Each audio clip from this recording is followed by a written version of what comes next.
Hello everyone. I will not try to bore you with who I am. Let's just say, for now, that I created this account in order to express my burning hatred for ponies, bronies, homosexuals, men, and to use this forum as a catharsis. I stumbled onto this site typing the keywords bronies are fans into the Google search engine. I browsed through several sites and a few YouTube videos regarding the matter until I stumbled onto this site. It seemed to be the most profanely induced forum I have ever come across that expressed an intent to purge the bronies into caustic gases much like Nazi Germany committed on the Jews. Oh, the Jews. I'm slightly indifferent toward them, and thus Scion was born. But in real life, I grew up in a bustling Sacramento county, mainly believing that I was going to be raised in such a loving environment. My parents at times treated me kindly, and at others treated me like shit. I was raised berated with brutal strikes by my father's fist or belt, and my mother was no different until I grew tall enough to resist her. See, these beatings were mainly as a result of the sporadic outbursts of my father, who used a variety of reasons to justify this brutality. As I emerged into my teenage years, he would force me into painfully brutal stationary positions for hours on end, thanks to his experience in the army. My God, that was brutal. Not as if death would save me from my torture. Includingly, my father and mother intended to spew all sorts of foul language. Saying sticks and stones will break my bones, but words will never hurt me. What was I really angry at? My father's belt, stick, and fists have broken my flesh before, and words are mostly psychologically scarring. And then there were times when my parents would treat my siblings and I as if we were angels, oblivious to the damage they had caused weeks, months, or even years before. It was as if I lived in an environment twisted by a sick degree of Stockholm syndrome.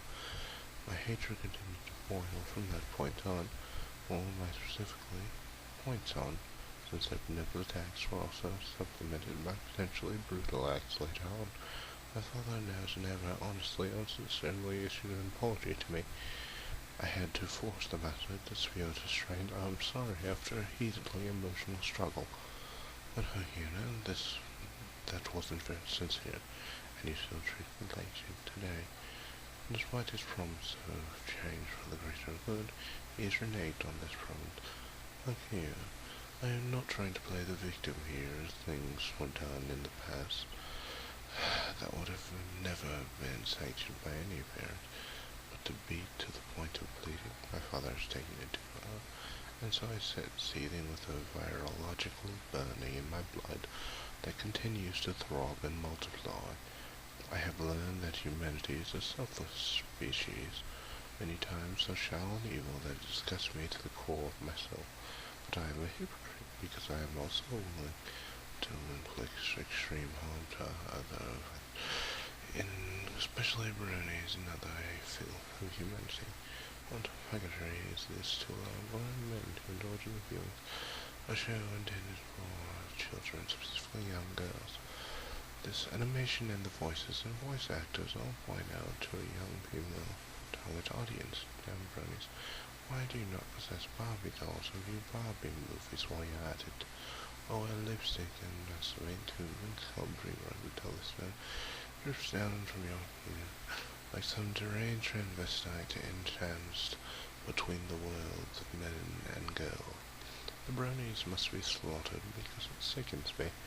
No, not to my very soul, like humanity's history of brutality, but because brownies are a pathetic nuisance, like an ant or a fly crawling down my arm. Your brownies call it a hobby, a like instead of an obsession. Fortunately, I didn't care for for our bullshit. You must be killed regardless. To kill a brownie is to impel a heart through his heart of fire, a bullet into his heart as the blood flows profusely. They must be nailed to a cross to bleed out their sins and die pure. Alternatively, one may hang them from a tree after damaging the heart. I'll boil blood and mix rough with the sinful liquid into wine in order to become drunk in their death. And then there are other filths of humanity disposed of, like the homosexuals. Any reason or vendetta I have against that kind might be swiftly argued back by another liberal or good soul on the internet. Okay. I don't fucking care about your opinion. This is the world I envision. It disturbs me to see men kissing men of other races, but downright outrageous if it occurs in my ethnic group. I will allow white lesbians to mingle, but not lesbians in my ethnic group. Homosexuals have not inflicted any noticeable harm against me, but it violates humanity. Then again, humanity does violate itself in a broad spectrum of sense. I'm not religious, so don't take this another way. Nature has blessed a man and a woman with individual means of reproducing and loving each other. Yet they close to flaunt their gifts by having sex with an individual of the same gender. Heinous, not to mention disgustingly foul. Thus, in order to solve the problem, we must finish what Hitler started. Kill all the undesirables that are the homosexuals. While humanity may extinguish the homosexual flame, the taint still lingers. We will all burn someday in one form or another, whether figuratively or literally. These are among my true confessions. Before any of you spout out cool story, bro, or the like, hate isn't good, but it is my hate that I desire. Yes, I am a hypocrite, to reiterate, to an extent. Please welcome me to OT Freedom Dove, where we can indulge in plotting to murder the undesirables and the bronies and the homosexual and the homosexual. Though the rich are on my next target list of hate. Well, they already are. Slaughter the bronies.